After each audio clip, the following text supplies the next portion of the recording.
생각해보자고요. 몇 살이지 보통? 19살. 그러면 19년이나 자기하고 살았잖아. 근데 자기가 지금 하고 있는 짓이 잘하고 있는 건지 아니면 잘 못하고 있는 건지 모른다는 거 아니야. 바보 아니야? 이상한 질문이잖아요. 내가 19년이나 살았는데 나랑 내가 지금 잘하고 있는 건지 왜 남한테 묻냐고. 어떤 사람은 말이죠. 재벌과 시집을 가도 맨날 사랑해주지 않으면 몇 년 있다 헤어져요. 실제로 그런 일 많잖아. 거꾸로 어떤 사람은 큰 외제차 타고 그리고 다이아몬드 반지 사주고 돈이 많고 그러면 남편이 집에 잘 안 들어와도 행복하게 잘 살아요. 안 그럴 것 같지? 그런 사람도 있어. 행복하게 잘 산다고. 그러니까 결혼은 사랑인가요? 조건인가요?는 바보 같은 질문이고 내가 어떤 조건에 결혼을 원하는지 그게 중요한 거지. 근데 그거는 자기가 언제 행복하느냐에 달린 거잖아. 이런저런 조건이 충족되면 행복한지 아니면 그런 게 충족돼도 나를 항상 이뻐해줘야 더 행복한지 그렇게 자기한테 질문을 해야 되는 거잖아. 이게 나는 언제 행복하지? 라고 나는 어떻게 해야 행복하게 살죠? 왜 이런 질문을 나한테 하느냐? 자기한테 했어야 되는 거거든. 나는 이런 조건일 때는 행복하고 이런 조건일 때는 불행하니까 그럼 나는 이렇게 이 길을 찾아가야지. 이렇게 당연히 생각해야 되는데 그런 생각을 해본 적이 없는 거야. 기본적으로 한 번도. 우리나라에서는 그걸 가르치지 않아. 사람들이 왜 자기 스스로한테 물어야 될 걸 남한테 묻냐고. 학교를 들어갔다고 치자고. 그럼 졸라 행복할 것 같지? 만사가 다 해결될 것 같지? 아니야. 끊임없이 새로운 문제가 나와요. 그럴 때마다 남들한테 물어요. 친구들한테 묻고 부모님한테 묻고. 근데 답이 없어요. 답을 다른 사람들은 줄 수가 없지. 왜냐면 다른 사람들이 당신이 언제 행복한지 대신 말해줄 수가 없잖아. 그러니까 끊임없이 묻기만 해. 왜 자기하고 가장 오래 살았는데 자기가 언제 행복한지 모르냐. 약강이라고 꽤 유명한 철학자가 있었어요. 그 양반이 이런 말을 했어요. 인간이 타자의 욕망을 욕망한다고. 멋지잖아. 인간은 타자의 욕망을 욕망한다. 이게 무슨 뜻이냐면요. 아이가 태어나잖아요. 어린아이가 태어나면 제일 먼저 부모를 만날 거 아니에요? 그러면 이 아이는 어떻게 발달을 하냐면 부모가 기뻐하는 일을 반복하려고 해요. 당연히. 아이가 뭘 했는데 부모들이 좋아하고 박수를 치면 그 행동을 반복하려고 한다. 말을 뭘 했는데 막 좋아해. 그럼 말을 자꾸 하려고 하고. 걸었는데 좋아해. 그럼 자꾸 걸으려고 하고. 좀 더 커서 학교에 들어가는데 성적이 좋으면 부모들이 좋아하잖아. 그리고 선생님도 좋아하고. 옆에 애들도 와. 그럼 그걸 자꾸 반복하려고 해요. 당연해. 우리 모두가 다 겪었어요. 그러니까 엄마가 기뻐하는 걸, 엄마가 욕망하는 걸 나도 욕망한다. 그 말이에요. 인간이 타자의 욕망을 욕망한다는 얘기는 쉽게 얘기하면 그런 얘기예요.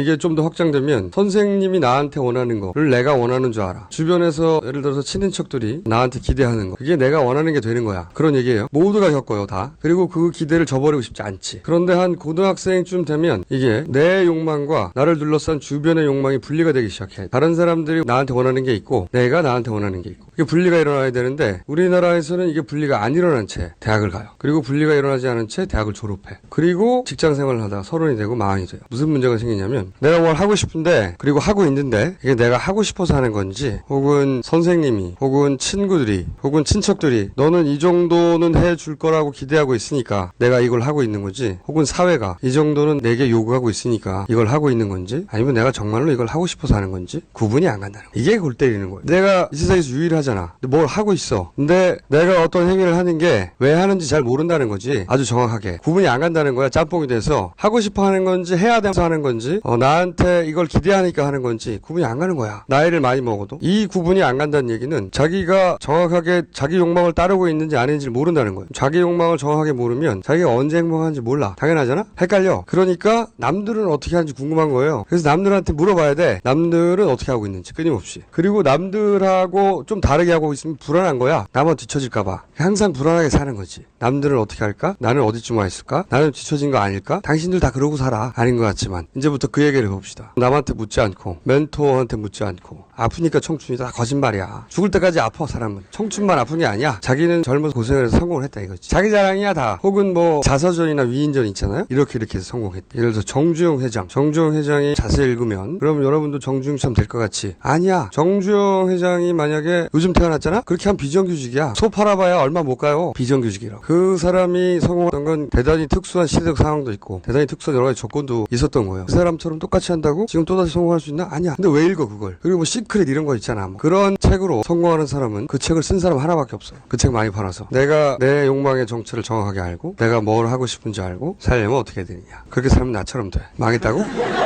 그래 어떤 사람이 보기에는 망했어. 어떤 사람이 보기에는 졸라 멋있어. 자 그럼 어떻게 살아야 되느냐. 나도 이론은 몰라요. 하나의 사례를 알려드릴게요. 첫 번째로 필요한 게 뭐냐. 이 얘기를 하려면 우리 부모님 얘기를 좀 해야 돼. 우리 부모님은 좀 독특한 양반이에요. 어떻게 독특했냐면 왜 어릴 때 애들한테 맛있는 거 있으면 이렇게 숟가락에 올려주고 그러잖아요. 아주 어릴 때. 우리 부모님은 맛있는 게 있으면 당신들이 다 먹었어. 내가 나이를 좀 먹고 나서 한 중학교쯤 됐을 때 항의를 했어. 왜 맛있는 걸 다 먹냐고. 어릴 땐 몰랐지. 아주 어릴 땐. 우리 모친이 나를 쳐다보더니 한 말이 있어. 니들은 먹을 날이 많잖아. 설득됐어. 맞는 말이잖아. 매사가 그런 식이었어요. 우리 모친 도시락도 잘 안 싸줬어요. 학교 다닐 때. 왜 안 싸줬냐면 모친이 유치원을 했는데 조그만. 나는 유치원, 너는 공부. 각자 자기 일 하는데 무슨 유세냐 이거지. 그럼 도시락을 언제 싸줬냐? 우리 모친이 본의 아니게 일찍 일어날 때가 있어. 심심하잖아. 그럼 도시락을 싸줘. 그래서 난 학교를 졸업할 때까지도 한 번도 공부한다고 유세를 부릴 수가 없었어. 그건 너무 당연한 것 같기 때문에. 예를 들어서 전화요금이 많이 나왔다고 칩시다. 그때는 휴대폰이 없었지만 전화요금 많이 나올 수 있었거든. 한 달에 5만 원 나와야 되는데 내가 뭘 했어. 그래서 한 15만 원 나왔다고 쳐. 그럼 혼날 거 아니야. PC통신 초창기에 있는 PC통신 하느라 돈이 많이 나오게 됐어요. 전화선을 썼으니까. 그래서 30만 원이 나왔어. 원래 5만 원 나와야 되는데. 그러면 부모님들이 보통 아주 혼을 내죠. 전화선을 끊어버린다고 방에.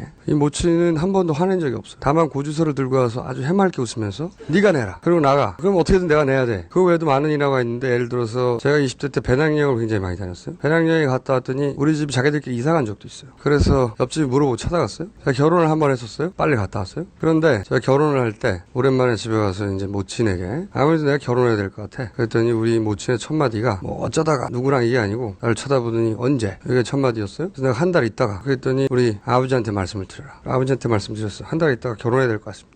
저희 부친이 저를 한참 쳐다보더니 축하한다. 이게 결혼과 관련된 멘트의 끝이에요. 그리고 아버지가 부조금을 냈죠. 50만 원을. 축의금이죠. 액수로 볼 때 가까운 4천 정도에 해당되는 액수라고 볼 수 있죠. 그리고 제가 이혼을 했어요. 이혼을 했는데 이혼을 하고 나서 한 3년 있다가 우리 집에 알았어요. 그 사실을. 내가 숨긴 게 아니고 원래 저는 결혼해서 명절 이럴 때 양가 집 찾아가잖아. 남자 집에 제사 지낸다고. 저는 엑스와이프한테 오지 말라 그랬어. 네 조상이 아니잖아. 너는 네 조상 모시러 가라. 그러니까 명절날 올 리가 없잖아. 명절이 돼도 잘 살고 있는지 아닌지 모르는 거야. 물론 명절과 상관없이 찾아갈 때도 있긴 했지만 그게 한두 해 안 온다고 해서 물어보지도 않고. 근데 한 3년째쯤 됐는데 딴 걸 하다가 우리 모치 날 쳐다보더니 맞다 걔는 요즘 뭐하냐? 이게 이혼과 관련된 멘트의 전부였어요. 그런 부모였더랬다고. 크고 나서는 굉장히 고마워요. 왜냐면 부모님이 특별한 교육 철학은 없었어요. 내가 커서 물어봤는데 그 덕에 제가 어떤 걸 일찍부터 몸으로 느끼게 되냐면 누구한테 허락을 받지 않는 거예요. 내가 살면서 어떤 선택을 하는데 아무한테도 허락을 받아본 적이 없어요. 내 마음대로 되는 거지. 대신 그걸 누가 대신 책임져 주지 않아. 그러니까 거꾸로 얘기하면 누가 대신 책임져 주지 않으니까 내가 책임질 거면 나는 내 인생의 주인인 거야. 내 마음대로 살아도 돼. 자기가 책임질 거면. 그걸 나이를 먹고 깨달았어요. 굉장히 고맙게 생각하는데 그런 부모님과 있었던 일이에요. 내가 고1 때인데 시험을 보고 학교에서 일찍 돌아왔어. 근데 그때 집에 여동생하고 모친은 외가를 가고 우리 부친 혼자만 있었는데 시험 쳤으니까 일찍 들어갔을 거 아니에요? 들어갔더니 집에 있더라고 그 양반이. 들어갔는데 집에서 삼겹살을 굽고 있는 거야 대낮에. 원래 고기를 좋아하는 양반이 아닌데 이상한 일이야. 그렇다고 해서 아버지 왜 삼겹살을 구우시나요? 그렇게 묻진 않았어요. 그 나이 때의 아들과 아버지가 그렇게 곰살 맞지가 않잖아 별로. 여기서 내 방에 들어와 있는데 잠시 후에 밥을 먹으라고. 그러니까 이 양반이 삼겹살을 구워서 아들한테 밥상을 차린 거예요. 태어나 처음 있는 일이고 그 이후로 그런 일은 없었어요. 대단히 이상한 일이었지만 그런가 보다. 사연이 있겠지 뭐 생각하고 둘이 밥을 먹었어. 한참 먹는데 밥을 다 먹으러 가는데 갑자기 내 숟가락 위로 우리 아버지가 삼겹살 한 점 올렸어. 잽싸게. 깜짝 놀랐어. 말했잖아 자기들끼리 맛있는 거 다 먹는다고. 그런데 그 숟가락 위에 삼겹살을 올리는 그 순간 한 0.5초 만에 이 양반이 숟가락 위에 고기를 왜 올리는지 내가 이해를 했어. 순식간에. 왜 이해를 했냐면 어쨌든 내가 이 양반하고 십몇 년 살았잖아. 근데 이 양반이 고기를 올리는 그 순간 대단히 무뚝뚝하고 부친이 그리고 충청도 양반 출신이라 그리고 본인도 칠형제 중에 하나라 항상 엄한 아버지 모델밖에 자기도 몰라요. 그래서 그걸 답습하다가 와이프하고 딸내미가 없는 사이에 고기를 구워서 자식한테 한번 올려주고 싶었던 거야. 찬스가 온 거지. 딸내미하고 와이프가 없기 때문에 가오도 안 상하잖아. 그래서 자기가 계획을 세운 거죠. 그래서 삼겹살을 구웠어. 그래서 고기를 올려주려고 하는데 애가 밥을 너무 빨리 먹는 거야. 이러다가 밥을 다 먹겠어. 벼르다가 마지막에 찹쌀에 올린 거지. 그리고 남사스러우니까 고개를 숙여. 순식간에 그게 그렇다는 게 이해가 왔어. 아주 순식간에. 그리고 그렇다는 걸 이해한 순간 내가 갑자기 눈물이 났어. 한 방울. 왜 그랬는지 모르겠어. 이 대목에서 보통 영화에서는 벌떡 일어나 아버지하고 껴안고 하지만 절대 그런 일은 일어나지 않았어요. 나도 남사스러우니까 눈물이 났는지 안 났는지 들키기 싫고 그리고 각자 밥 식사 끝난 다음에 나는 내 방으로 들어갔고 부치는 설거지를 시작했어. 원래 설거지도 안 하는 양반인데 휘바람을 불면서 막 설거지를 하더라고. 그래서 내가 문틈으로 이렇게 봤는데 신난 거죠. 벼르다가 성공한 거야. 내가 그 뒷모습을 보고 있다가 처음으로 무슨 생각이 들었냐면 아버지가 아니라 40대 중반의 남자로 보였어. 처음으로 태어나서. 굉장히 이상한 기분이에요. 그리고 아버지가 남자로 보니까 이 40대 중반의 남자하고 만난 여자 우리 엄마도 한 사람 여자로 보이는 거지. 저 남자하고 저 여자하고 어떻게 만났을까? 어릴 땐 물어보잖아. 엄마 아빠 어떻게 만났나요? 뭐 이런 거. 그럼 마치 무슨 판타지 소설 같은 느낌인데 그게 아니라 진짜로 생물학적인 남자 여자 둘이서 만나서 섹스를 해서 날 낳은 거 아니야. 섹스를 했다는 생각도 굉장히 이상하고 그런 생각을 하면 굉장히 폐륜적인 것 같잖아. 그렇잖아. 당신들 다 그렇게 낳았어. 어디 주워 왔을까 봐? 당신들 부모들 다 섹스해서 낳았다고. 당연히. 근데 나한테 아무 아무도 부모도 한 사람이 남자고 한 사람이 여자고 그들도 당연히 인간으로서의 욕망과 좌절이 있고 그런 얘기를 해준 적이 없어요. 부모는 그냥 부모 아니야. 부모는 남자고 여자가 아니야. 부모의 사랑은 위대하고 뭐 이지랄들 얘기하잖아. 근데 그 사람들도 남자 여자거든. 안 그래요? 근데 아무도 나한테 그 나이 때까지 부모도 남자고 여자라고 말해준 적이 없다고. 그렇기 때문에 나 혼자 그런 생각을 하는 게 매우 반인륜적이고 패륜적이며 해서는 안 될 상상을 한다고 혼자 생각을 했어요. 그래서 아무한테도 그 얘기를 안 했어. 나는 아버지가 남자 여자라 보인다고. 이상하잖아. 친구들한테 가서 야 나는 아버지가 남자라 보여. 설명하기도 어렵고. 그래서 그 얘기를 한 번도 한 적이 없어요. 내가 30이 넘어서까지. 30이 넘고 나서 어떤 사회생활 하다 만난 정신과 의사 친구하고 얘기를 하다가 부모님 얘기가 나온 적이 있어요. 근데 내가 우리 모친에 대한 얘기를 하다가 이런 표현을 썼대요. 그 여자의 삶은 말이야. 나는 의식 못했어요. 근데 다음날 그 친구한테 전화가 왔어요. 언제부터 엄마 얘기를 할 때 그 여자라는 표현을 썼냐고. 그 정신과 의자는 여자였어요. 그래서 내가 언제 그런 표현을 썼냐고. 그랬더니 어제 얘기할 때 두세 번 정도 썼다고. 글쎄 나는 그런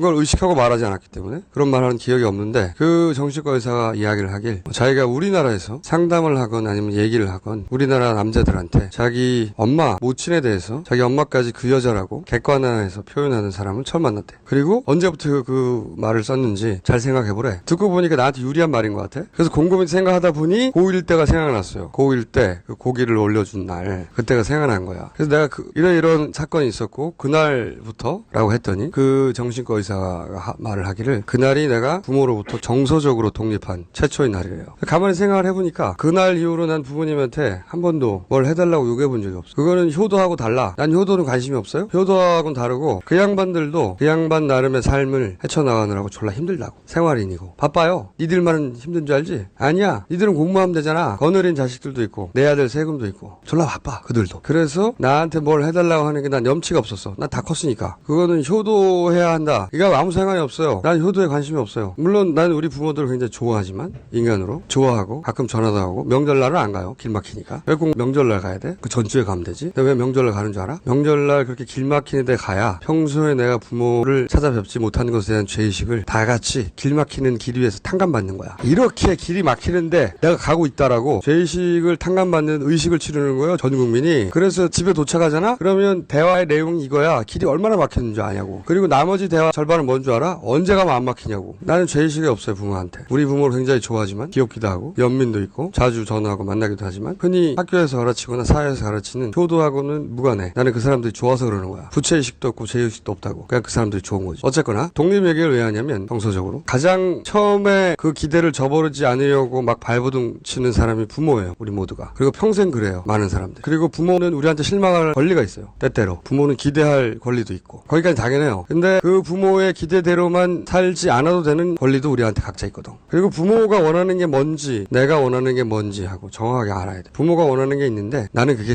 싫다까지는 쉽게들 해. 그럼 원하는 게 뭐냐고. 자기가 원하는 건 정확하게 몰라. 이게 부모의 말을 항상 따라야 된다. 이런 얘기하고 다른 얘기예요. 혹은 부모의 요구를 항상 거절해야 된다. 이거하고도 다른 얘기예요. 저도 부모님이 하는 대로 한 적이 있어요. 안 한 적도 많고. 예를 들어서 졸업을 했는데 대학교를 우리 모친이 딜이 들어왔어. 처음으로. 야 너 졸업하고 어디 그럴듯한 회사를 들어가라. 3년 동안만. 나는 그런 생각이 없었기 때문에 그러기 싫다. 그랬더니 모친이 한 얘기가 네가 어쨌든 20살이 될 때까지 학비는 내가 다 벌었었기 때문에 20살이 될 때까지 이 아버지의 부양을 받지 않았냐. 맞는 얘기지? 그런데 아버지가 너한테 학교 다닐 때 요구한 거 없지 않냐? 없어요. 그러면 졸업하고 나서 아버지가 주변 친구들한테 어디 그럴듯한 회사에 들어갔다는 말 정도는 하고 싶지 않겠냐? 그것도 그럴 것 같아? 그 정도는 네가 해줘야 되는 거 아니냐? 20살까지 도와줬으면 설득됐어. 맞는 말이잖아? 이거 좋다. 몇 년으로 합의를 보냐? 3년으로 합의를 봤어. 3년간은 그럴듯한 회사를 다니고 그 다음부터는 마음대로 하기로. 그렇게 내가 원하는 게 있는데 부모가 원하는 것도 있고 때로 태업할 때도 있어. 근데 그게 아니고 살면서 항상 그 부모의 기대가 뭔지 하는 그 굴레 속에서만 평생 사는 사람들이 있다고. 부모가 주는 지원을 원하고 그게 끊어지는 게 두렵고 그리고 그 가이드에서 벗어나는 게 무섭고 그리고 그 압박은 또 그럼 싫고 투정만 부리고 사는 거지. 평생 동안 그렇게 사는 사람 많아요. 그러니까 자기 욕망이 뭔지 정확하게 알려면 이런 세상을 생각해 봅시다. 주변에 날 아는 사람이 아무도 없어. 부모도 없고 친구도 없고 학교 다닐 때 선생님도 없고 친인척도 없고 아무도 날 모른다고. 그런데도 내가 지금 이 짓을 하고 있겠냐고. 현재 하고 있는 짓을. 그렇게 물어보지 않지 다들. 그런데 그렇게 물어보면 그렇게 물어봤을 때 욕망이 자기 욕망이에요. 그렇게 사고해보지 않았거든 한 번도. 나를 아는 사람이 아무도 없고 그러니까 나한테 기대한 바도 아무도 없는데 그런데 이 세상에서 내가 하고 싶은 일이 뭔지 그렇게 생각해본 적이 없잖아. 있나? 있을 리가 없지. 그런 연습을 시키지 않는데 우리나라에선. 그런 연습을 해야 될 나이인 거지 이제. 원래는 더 어릴 때부터 시작했어야 하지만 그런 데 있어서 첫 번째가 뭐냐면 부모로부터 정서적으로 독립하는 거야. 부모님이 나한테 원하는 게 있는데 그건 존중해야 돼. 때로는 타협도 해야 되고 협상도 해야 되는데 그것과 무관하게 부모님이 부모님이나 내 주변에 모두하고 무관하게 내가 원하는 게 뭔지 따로 떼서 연습해보는 거. 첫 번째 필요한 게 뭐냐면 부모로부터 정서적으로 독립하는 거예요. 그리고 차근차근 내 주변의 기대로부터 독립하는 거. 그거 다 독립하고 나서 때로 타협하는 건 상관없어요. 근데 독립하지 못한 채 다른 사람이 어떻게 하는지만 두리번거리면 나이가 한 30이나 40쯤 되잖아요. 내가 왜 지금 이걸 하고 있는지 모른다고. 그리고 어디서부터 다시 고쳐야 될지도 몰라. 다시 살 수는 없잖아 우리가 돌아와서. 그런 사람 졸라 많아. 이 주제도 할 얘기가 많지만 두 번째로 넘어갑시다. 세 가지만 얘기하자고. 그러면 자기 욕망의 정체에 대해서 조금씩 이건 연습이 필요해요. 한 번도 그렇게 생각해보지 않았기 때문에 자기들 나이 때는 연습이 필요하다고. 내 주변에 아무도 없고 그리고 자기가 스스로 자기가 뭘 원하는지도 그렇게 생각하며 하루하루를 살지 않기 때문에 자기가 뭘 원하는지 잘 몰라요 원래. 그러니까 이건 연습이 필요한 건데 그 첫 출발이 독립하는 거예요. 부모로부터 그리고 주변 모두로부터. 독립된 상태에서만이 타협도 되는 거예요. 협상도 되는 거고. 그래서 그 회사에 갔어요. 나는 다만 3년 동안 다니지를 못했어요. 6개월 만에 관뒀어요. 6개월 만에 관두고 몰래 이집트로 갔어요. 특별한 이유는 없어요. 두 번째로 필요한 게 뭐냐면 대충 내가 원하는 게 뭔지 어렴풋이 알기 시작했다고 칩시다. 그걸 당장 알 수는 없어. 해본 적이 없어서 조금씩 부딪히다 보면 그러면 그 일을 어떻게 해야 하느냐. 이것도 제가 잘 예로 두는 이러한데 아라파트라고 있어요. 아라파트 아세요? 모르지. 누구냐면 빈라덴은 알죠. 빈라덴의 80년대 버전이에요. 빈라덴은 2000년 이후에 짱을 먹은 거고 7, 80년대는 아라파트가 전 세계적인 짱이었어요. 테러 조직에. 팔레스타인 이스라엘하고 막 싸우는 맨날 팔레스타인 난민들 있잖아요. 80년대 테러리스트의 대명사였다고 아라파트. 내가 80년대 고등학생이었는데 어느 날 외신을 보다가 신문에 아라파트 관련 기사가 나왔어. 근데 신문 기사를 읽다가 갑자기 이 사람이 만나고 싶은 거야. 그럴 수 있잖아. 나는 그랬어. 아라파트 기사를 읽다가 이 사람을 만나야 되겠다. 근데 어디인지 알아야지. 그 사람이 이스라엘 그 첩보기관인 모사드를 피해서 여기저기 돌아다녔는데 나 어디로 이사 간다고 알리고 가지도 않았고 모사드도 못 찾는 걸 내가 어떻게 찾아. 그런데 94년 이 아라파트하고 당시에 이스라엘 총리가 라빈이었어요. 그리고 미국의 대통령이 클린턴이었는데 세 사람이 만나서 중동 평화협상이라는 걸 합니다. 노벨상을 받아요. 그리고 협상의 조건이 뭐였냐면 평화협정을 맺고 아라파트가 이스라엘로 돌아와. 그래서 팔레스타인 난민의 자치지구를 인정해주고 나중에 분리독립을 인정해준다. 이런 협상을 합니다. 그래서 아라파트가 이스라엘로 돌아온다는 외신을 본 거야. 그때 나는 대학생이었어. 그래서 아라파트를 만나러 가야 돼. 친구들한테 얘기를 했더니 네가 왜 아라파트를 만나러 가냐. 그래서 제가 그랬죠. 아라파트가 나보고 오지 말라고 하진 않았잖아. 맞는 말이지. 그래서 아라파트를 만나러 갔어. 산 넘고 물 건너. 국경을 지나서 팔레스타인의 제리코라고 있어요. 여리고 성경에 여리고서 있잖아. 그 여리고가 제리코예요. 그리고 제리코가 팔레스타인 난민이 자리 잡은 동네였는데 제리코까지 갔어. 국경 넘어가지고 건물서 몇 개 지나서 거기 갔더니 이제 아직 대치 상황이었기 때문에 이 건물이 아주 삼엄했는데 거기 가서 팔레스타인 사람들한테 내가 아라파트를 만나러 왔다. 팔레스타인 사람들이 왜? 그러길래 제가 리스펙트라고 한마디 했더니 무척 좋아 하더니 저를 태우고 아라파트 집 앞에까지 데려다 줬어요. 그래서 아라파트 집 앞까지 갔다고. 집 앞에 내렸어. 그리고 집 앞에 딱 내리는 순간 제가 깨달았어. 내가 아라파트 할 말이 없다. 사람들이 어쩌면 그럴 수 있냐고 라고 저한테 많이 물어봐요. 왜 그럴 수가 없지? 저는 그냥 아라파트 궁금했던 거예요. 근데 그 집 앞에 갔더니 할 말이 없다는 걸 깨달은 거지. 그래서 아라파트 집에서 벽에 기대서 사진 몇 박 찍고 돌아왔어요. 그냥 그 순간 아라파트에 대한 호기심이 사라졌어. 그 집 앞에 간 순간. 왜냐하면 내 머릿속에 아라파트는 뭐 만화 속의 캐릭터 같았거든. 근데 그 앞에 가서 구체적으로 이런 집에 살고 집에 사람이 사는 거잖아. 아주 구체화되는 순간 호기심이 사라졌다고. 그리고 실제 할 말도 없고 역시 아라파트 역시 나하고 만나서 할 말이 없죠. 그래서 돌아와서 딴 데로 갔어요. 그런데 저한테는 그런 경험이 되게 많아요. 여러 나라를 그런 식으로 간 적이 있는데 사하라 사막을 횡단하고 싶다는 생각을 한 적이 있어요. 리더스 다이제스트라는 책 있잖아요. 그 책을 읽다가 꽂혔어. 커플이 그걸 횡단했대. 나도 나이를 먹으면 애인하고 꼭 가봐야지. 대학생 때요. 사하라를 6개월 동안 횡단했다는 거예요. 남녀가. 그 글을 읽고 나서 이거 멋지다. 나도 해봐야지. 그래서 대학교 때 방학 때 당시 여자친구한테 야 사하라를 횡단하자. 왜? 미쳤다는 소리를 듣고 혼자 갔어요. 혼자 가서 그 사하라를 횡단하는 트럭을 얻어 탔어. 얻어 탄 게 아니라 돈 내고 탔지. 타고 트럭이 가는데 굉장히 모래가 많았어요. 하루 종일. 아 모래가 많구나. 그래서 그날 밤에 제가 숙소에서 야외에서 텐트 치고 잤는데 텐트 치고 자면서 내가 물어봤어. 계속 모래냐? 계속 모래다. 모래는 이만하면 됐다 나는. 그래서 돌아왔어요. 바로 그 외에도 뭐 유럽 대륙의 북쪽 끝이래. 그래서 노르웨이 가서 차를 빌려 타고 48시간인가 몇 시간 한 2박 3일 동안 내내 운전해서 갔어. 끝이래. 갔는데 그냥 라르빅이라고 하나 떡 간판이 있어. 끝이야 그게. 졸라 화났어요. 그리고 바로 돌아왔죠. 찍자마자. 가고 싶으면 그냥 갔다고. 특별히 대단한 계획 세우지 않고 그냥 했어 다. 그렇게 해야 될 리스트는 많아요 저는. 에베레스트 산에도 올라가 봐야 돼. 내 계획 중에 하나. 궁금하잖아. 꼭대기에 가보는 게. 근데 내가 이 유명한 산악인한테 물어봤더니 난 안 된대. 배를 보더니. 그래서 내가 헬기를 타고 가면 되지 않냐. 그랬더니 헬기는 6,000m 이상 올라갈 수가 없대요. 그래서 내가 열심히 조사를 했어. 8,000m 이상 올라가는 헬기. 몇 년 전에 차단했다고. 유럽에 있는 유로곱탄가 뭔가 하는 회사에서 10,000m 이상 올라가는 헬기가 개발됐어요. 더군다나 그 헬기가 네팔 공군에 배치가 됐다고. 내가 졸라 좋아했지. 저거 타고 가면 되겠구나. 근데 문제가 있더라고. 내가 네팔 공군에 입대를 해야 돼. 그래서 상업용 헬기가 나올 때까지 기다리고 있는데 그 외에도 많아요. 저는 계획이 UFO가 나타나면 저는 순순히 포획된다. 매우 협조적으로 그런 계획도 있고 하고 싶은 게 있으면 그냥 했거든요. 그런데 내가 나이를 들면서 봤더니 보통은 이렇게 하더라고. 하고 싶은 게 있잖아요. 제일 먼저 사람들은 계획을 세워요. 계획을 졸라게 세워. 그런 다음에 이걸 언제 할지 막 고민을 해. 그리고 나서 이것저것 알아보다가 이게 굉장히 어렵다고 주변 사람들한테 막 설명을 해. 이게 얼마나 어려운지 아냐고 막 설명을 하고 주변 사람들이 그 설명을 듣고 나서 그럼 어렵구나. 그러다가 한참 있다가 잊어버렸다가 너 그거 했냐 물어보면 아직 안 했거든. 근데 왜 아직 안 했냐고 막 화를 내. 니들은 이게 얼마나 어려운지 모른다고. 그럼 막 얘기를 하다가 자기가 설득이 돼. 점점점. 그래서 결국 그 일을 안 해요. 안 하고 나서 그 일을 나중에 이렇게 부르더라고. 꿈이라고. 그냥 하고 싶은 일 있으면 그냥 하면 되는 거예요. 별거 없습니다. 세상에. 이 말은 그냥 하면 다 이루어진다. 이거하고 전혀 다른 얘기야. 그런 일은 없지 세상에 절대로. 근데 하고 싶은 일을 하는 가장 좋은 방법은 그냥 하는 거예요. 그냥 하다 보면 내가 생각한 것과 다른 경우가 많아. 졸라 멋진 것 같았는데 실제로 그 일을 겪고 나면 그 일을 안 좋아하는 경우도 되게 많아요. 왜냐면 그 이전에는 그 일과 관련해서 대단히 제한된 정보밖에 없었거든. 그러니 실제로 해보기 전에는 내가 그 일을 좋아하는지 아닌지 맞는지 아닌지를 몰라. 그런데 그걸 계획으로 두고 당장에 눈앞에 있는 예를 들어서 무슨 공무원 시험을 보던 입사 시험을 보고 나서 그 꿈이라고 말해 맨날. 무슨 꿈이야. 저또 하면 돼. 세상에 예를 들어서 삼성전자에 입사하기 위해서 태어난 운명 같은 건 없어요. 그런 게 있을 리가 있어? 없잖아. 근데 왜 그런 운명이 지어진 사람처럼 사냐고. 그럴 필요 없어. 그리고 실제로 자기가 뭘 잘하는지는 어차피 우리 모두 겪어보지 않았기 때문에 이것저것 대가리를 받고 부딪혀봐야 겨우 30대 중반 정도 돼야 대충 깨닫기 시작해요. 내가 이게 맞나 보다. 아 이게 내가 생각한 것과는 다르게 내 체질이 안 맞나 보다. 그렇게 좌충우돌해야 내가 이건 잘하고 이건 못하고 이건 잘하는데 내가 싫어하고 이건 내가 좋아하는데 내가 잘 못하고 그런 걸 깨닫게 된다고요. 그전에는 몰라. 그러니까 하고 싶은 일이 있으면 그냥 하면 된다. 계획 세우지 말고. 계획이야말로 웃긴 일이에요. 그냥 한다고 된다는 보장은 없어. 다시 한번 말하지만. 그런데 나이를 먹으면 먹을수록 한 일보다는 안 한 일 때문에 후회합니다. 그러니까 지금부터 졸업하고 나서 학교를 들어가면 하고 싶은 일 막 해봐. 세 번째로 그럼 하고 싶은 일을 그냥 하는데 그 일을 그럼 어떻게 해야 되냐. 역시 배낭여행 다닐 때 얘기예요. 제가 아주 가난하게 배낭여행을 했는데 파리였어요. 파리에서 한 길을 걷다가 양복점에 걸려있는 한 양복을 발견했는데 양복이 너무 멋진 거예요. 그 이전까지 난 양복을 가져본 적이 한 번도 없어요. 24살인가 5살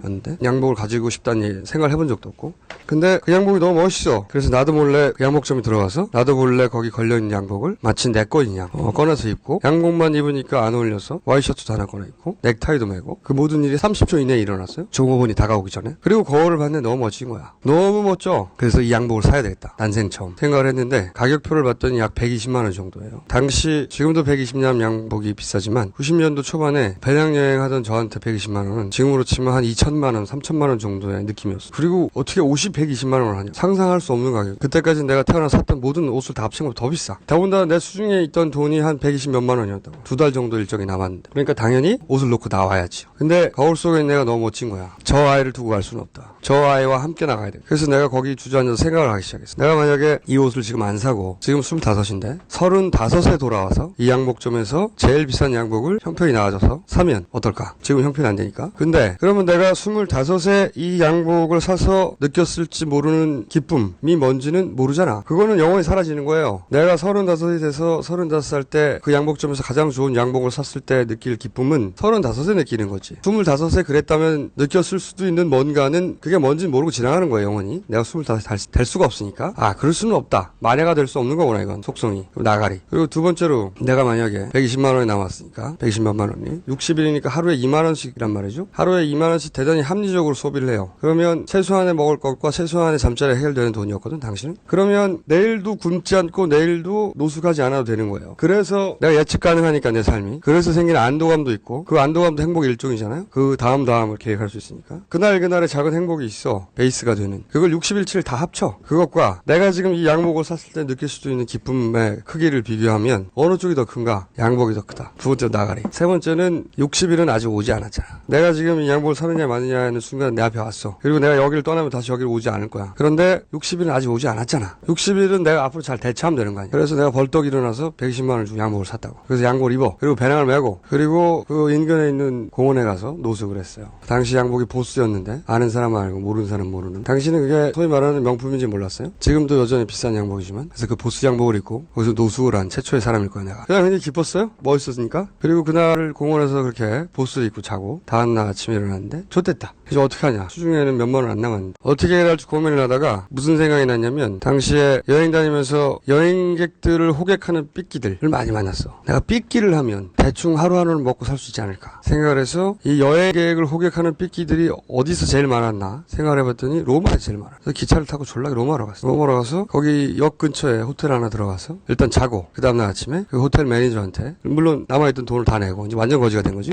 호텔 매니저한테 내가 지금 역으로 가가지고 세 사람을 데리고 오면 그 세 사람 방에 나도 재워줘. 세 사람의 추가 손님이 생기고 자기들은 돈 더 낼 게 없잖아. 손해가 나는 게 아니잖아. 나는 어쨌든 그 세 사람한테 허락만 받으면 되니까. 그 생각은 세 사람의 한국 사람을 일로 끌고 와서 사정을 얘기하고 나는 바닥에서 자고 뭐 대충 계획이 그랬던 거예요. 네 사람을 데리고 오면 한 사람당 커미션 얼마를 줘. 자기들이 어차피 알바를 쓰고 있단 말이지. 근데 나는 기본급도 없고 못 데려오면 아무것도 안 줘도 되잖아. 그 사람들이 마다할 리가 없는 거잖아요. 원래 딜은 마다할 리가 없는 걸로 하는 거예요. 그래서 역으로 갔어요. 그리고 제가 1시간 있다가 30명을 데리고 왔어. 호텔 매니저도 놀래고 나도 놀래고 우리 모두가 놀랬어요. 그렇게 빠른 시간 내에 30명을 데려올 수 있었던 이유는 나는 보스를 입었잖아. 응? 응? 다른 뺏기들은 다 후줄근한데 난 보스를 입었잖아. 그리고 일주일 만에 이 관계가 역전됐어. 호텔 매니저가 계속 머물러주면 안 되겠냐. 근데 거기 있다 보니까 내가 왜 이 사람 좋은 일을 하고 있나 생각이 들어서 당시 동구권이 개방 초기였는데 헝가리, 체코슬로바키아 이제는 체코와 슬로바키아가 나눠졌지만 그때는 한 나라였어요. 이런 나라가 숙소가 부족해가지고 지금은 없는 형태의 숙박이 많이 있었어. 예를 들면 민박이라고 하면 집주인이 있고 뭐 이렇게 방을 빌려주고 이런 거를 생각할 수 있는데 그게 아니라 집을 통째로 빌려주는 집주인이 여름 예를 들면 시즌 기간에 아예 딴 데로 가고 집을 아예 통째로 빌려주는 그런 식의 정규 숙소가 아닌데 돈 벌려고 나타나던 그런 형태의 숙소들이 있었거든요. 체코로 갔어요. 그때 일주일 만에 50만 원을 벌었는데 숙소에 가서 그 주인하고 여기 한 달간 빌리니까 얼마냐 통째로 3층 집이었는데 한 200만 원 정도 한대요. 일주일에 50만 원이잖아요. 수중에 50만 원 있었다고. 50만 원을 주고 일주일 빌리자. 일주일 후에 내가 150만 원을 주면 나머지 3주도 내가 빌리고 아니면 그냥 나가는 거. 집주인이 마다할 리가 없잖아. 왜 마다해? 50만 원을 내고 대신 그게 확정될 때까지는 그 집을 딴 사람한테 빌려주지 마라고 미리 확보해두고 그러고 나서 50만 원을 내고 일주일 빌린 다음에 역으로 갔어요. 역으로 가서 로마에서는 주로 동양인을 상대했는데 이건 동양인으로는 안 되겠다. 동양인만으로는 동서양을 막론하고 다 해야 되겠다. 그래서 서양을 담당할 애를 하나 알바를 써야 되겠다 싶어서 그 내리는 애들 중에 제일 멀쩡하게 생긴 남자애한테 가가지고 영국이었는데 알고 보니까 너 여기 여행 왔냐? 여행 왔다. 얼마나 있을 거냐? 뭐 한 보름 정도 있을 거다. 그럼 내가 앞으로 보름 동안 먹여주고 재워주고 그리고 하루에 얼마씩 줄게. 마다할 이유가 없잖아 걔가. 그래서 걔가 직원 1호로 채용이 되고 그리고 바로 영업을 시작했죠. 그래서 그 숙소가 대박이 났어 사실. 왜 대박이 났냐면 다른 데가 100원 받으면 우린 80원 받았어. 아니 100원은 다 받긴 받았는데 20원을 파티비에 썼다고. 그냥 다 지들 돈이야. 그런데 다른 숙소는 100원을 내고 100원이 다 숙박비인데 우리는 100원을 내면 20원어치는 사람들하고 같이 파티하는 데 썼다고요. 그러니까 똑같은 돈을 냈는데 맨날 술 먹고 파티할 수 있는데 왜 이 숙소로 안 와? 대박이 났지. 대박이 나서 제가 딱 한 달 운영하고 첫 번째 종업원 영국이한테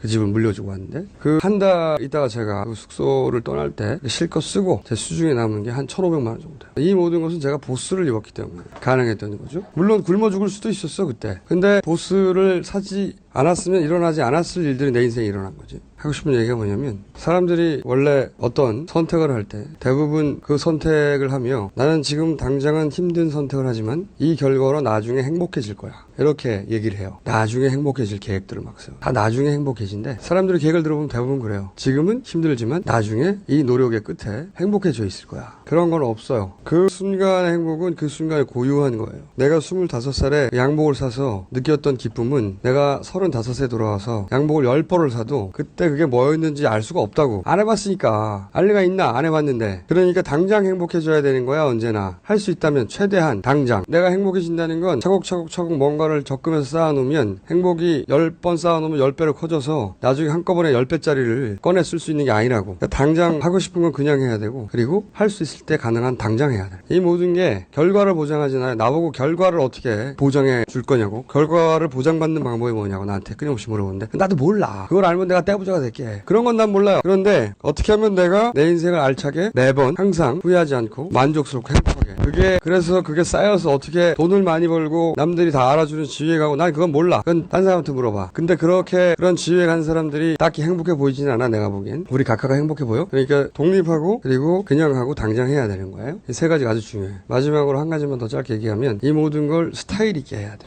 이게 제일 중요해. 폼이 나야 돼. 폼이 안 나면 무슨 소용이야. 돈도 벌고 아주 높은 자리에 올라가고 권력도 쥐고 그럼 폼이 저절로 날 것 같죠. 우리 각하봐. 폼이나 그런 것들이 폼을 나게 해주지 않아. 폼이 안 나면 구질구질해. 돈이 많아도 지위가 있어도 권력이 있어도 구질구질하다고. 그거 가지고 150만 년쯤 살 수 있으면 내가 그렇게 하겠어. 아니잖아? 그럼 폼이 나려면 어떻게 살아야 되냐? 자기 스타일이 있어야 되는 거거든. 다 사람마다 달라요. 자기가 언제 폼이 날지는 자기도 해봐야 알아. 단순히 옷을 어떻게 입는다부터 시작해서 그 사람이 하는 말이나 행동이나 선택이나 그 모든 게 하나의 일관된 경향을 가지게 돼. 어느 순간. 그럼 스타일이 있는 것이고 그게 섹시한 거거든. 우리가 다 섹시하자고 이러는 거예요. 그러면 언제 폼이 나고 섹시하냐면 그 출발 지점은 자존감이 있는 거예요. 우리가 어릴 때부터 자신감을 가지라는 얘기 많이 듣잖아. 근데 자신감이라는 건 되게 취약한 감정. 자신감이라는 건 말이에요. 자기가 가진 특정한 능력에 대한 신뢰예요. 내가 공부를 잘하거나 달리기를 잘하거나 내가 남들보다 예쁘게 생겼거나 우리 집안이 부자거나 기타 등등 내가 남하고 비교해서 비교 우위에 있는 자산이나 또는 능력 때문에 상대방에 대해서 내가 우월한 감정을 가지는 거라고. 숨쉬기 때문에 자신감을 가진 사람은 없잖아. 다 숨쉬니까 비교 우위가 없잖아. 자신감은 반드시 비교 우위를 통해서 획득하는 거예요. 그렇다는 얘기는 자신감의 이 뒷면은 열등감이에요. 그 두 개가 아무 상관없는 것 같은데 딱 붙어 있어요. 이 세상의 모든 면에서 다른 모두를 압도하는 우월한 지위에 있는 사람은 없거든요. 내가 잘생겼다고 생각해서 우리 동네에서는 근데 미스 코리아 앞에 가면 찌그러드는 거야. 우리나라에서 내가 공부 잘한다고 생각했어. 근데 어디 하버드 앞에 가면 찌그러드는 거야. 안 그럴 것 같지? 내가 100억대 부자야. 그러면 100억대 부자면 부자잖아 됐다. 근데 이 사람들이 1000억대 부자 앞에서 거지처럼 굴어요. 왜냐면 자기가 자신감을 가지고 있는 근거, 그 근거 자체가 무너지면 이 사람들이 제로인 것처럼 굴어요. 다들 그래. 아주 많은 사람들이. 자신감이라는 건 그렇게 취약한 감정. 그러면 자존감이라는 건 뭐냐? 자존감이라는 건 비교 우위를 통하지 않고 내가 나를 승인하는 거야. 근데 여기서 중요한 게 자신이 가지고 있는 각종 약점이나 하자, 한계를 정확하게 안 다음에 그걸 다 인정하고 그럼에도 불구하고 여전히 자기를 신뢰하는 거야. 이게 이제 우리가 흔히 아는 좌뻑이나 또는 그 공주병이나 왕자병 이것과는 차이가 있어요. 근본적으로. 예를 들어서 왕자병인 혹은 공주병인 친구가 이제 예쁜 혹은 잘생긴 부자의 흔히 말하는 엄친 이런 아이가 옆에 지나가면 이 왕자병 공주병은 그들이 자기보다 더 낫다는 걸 인정하지 않죠. 전혀. 이건 질병이에요. 예를 들어서 자존감이 튼튼한 사람들은 자신감만으로 이루어진 감성의 인간들은 그들 앞에 가면 찌그러들어. 예를 들어서 미스 코리아가 나타났어요. 그 옆에 여자들이 있다. 그럼 여자들은 딱 두 부류로 나눠요. 미스 코리아를 욕하거나 아니면 한여가 되거나. 둘 중에 하나밖에 없어. 대부분의 경우. 근데 아주 드물게 그녀가 매우 이쁘고 나보다 월등히 몸매가 좋음에도 불구하고 그리고 그걸 다 인정함에도 불구하고 전혀 무관하게 그 미스 코리아와 같은 수준의 자존감을 보이는 여자들이 있어. 못생겼는데 훨씬. 몸매도 더 안 좋은 기가 안 죽고 전혀. 그렇다고 미워서 오버하는 것도 아니고 억지로 센 척하는 것도 아닌 그런 여자들이 가끔 있어요. 드물게. 졸라 섹시해. 거꾸로 남자도 마찬가지예요. 그렇게 길 가는데 기가 죽는 자신감 말고 또 도저히 인정하지 않는 왕자병 공주병 말고 자존감이 튼튼한 부류들은 그렇게 잘생기고 돈 많고 잘 나가는 사람이 지나가면 좋겠다 씨발. 거기까진 가. 왜냐면 좋은 거잖아 저게. 근데 그게 나한테 되돌아와서 그럼 나는 뭔가 하고 자기 비하나 한탄으로 이어지지 않는다고. 그냥 저 사람은 저 사람인 거야. 나는 나고. 내가 쟤보다 키가 작고 공부를 못하고 뭐 기타 등등 부족한데 그래서 뭐 난 내가 좋은 걸 만족스럽고. 근데 이게 아까도 말했지만 좌뻑이나 왕자병 공주병하고 다른 것은 자기 하자를 인정해야 돼. 있는 그대로 대단히 냉정하게. 자기 객관화가 된 거지 기본적으로. 그런 다음에 그렇게 자기 객관화가 되고 자존감이 튼튼한 사람은 자기 스타일이 생겨요. 자기가 세 상황을 대처하는 방법이 남들과 좀 달라. 자기 기준에 따라. 그런 사람들이 차곡차곡 쌓아가는 스타일이 있어요. 스타일이 만들어져. 그리고 그게 그렇게 자기만의 결이 만들어져서 굳어지면 그게 자기 스타일인데 입는 것부터 말하는 것까지 모든 게 다 일부러 그러는 게 아니고 자기가 생겨 먹은 대로 자기가 나오는 거지. 그러면 그 사람들이 섹시해. 알아보게 돼 있어. 니들도. 20대에는 그런 사람 잘 없다. 속지 마. 특히 남자들이 그런 척 하는 거 다 거짓말이다. 지금 하는 말 무슨 말인지 모르겠지만 알게 될 거야. 여기까지. 그러니까 이 비슷한 얘기를 해줄 사람은 이제 나를 다시 만나지 않는 한은 없어. 이게 잘 새겨들어요. 부모로부터 독립해야 돼. 그리고 하고 싶은 일 있으면 그냥 해. 이리저리 따지지 말고. 그리고 당연히 실패하겠지. 대부분의 경우에. 그리고 가능한 한 최대한 당장 해야 해. 실패해도 돼. 뭐 어때? 또 하면 되잖아. 딴 거. 그리고 스타일 있게. 그렇게 20대를 잘 보내잖아? 멋진 사람이 돼 있어. 어느 순간 보면. 드물게. 세상에 나가서 멋진 사람을 많이 만날 것 같지? 별로 없다? 다 비실비실해. 근데 나는 멋진 사람이 되면 좋잖아. 그리고 불안해도 돼. 원래 다 불안한 거야. 아프니까 청춘이다. 다 씨발 거짓말이야 그런 거. 청춘만 힘들지 않아. 다 거짓말이야 그런 거. 그런 말 하는 사람들은 자기가 성공했다 이거지. 20대 나는 고생했는데 그걸 잘 거쳤더니 지금 나는 성공했다는 거야. 지 자랑이라니까. 그런 말들은 들을 필요 없어요. 그래서 보장되는 게 뭐가 있냐? 없어. 특별히 보장되는 경제적 삶 이런 거 없어. 근데 행복은 하다고. 그럼 되는 거잖아. 내가 부자는 아니거든? 근데 졸라 행복하게 살아. 내 마음대로. 우리 각하도 마음대로 까고. 누구한테도 허락받지 않고. 내 마음대로 산다고. 뭐라고 하든 간에. 그런 삶이 가지는 가치와 힘이 있어요. 모두가 다 그렇게 살 수 있는지 아닌지 나 모르겠어. 다른 삶을 살아보지 않아서. 근데 참고가 됐으면 하네. 여기까지입니다.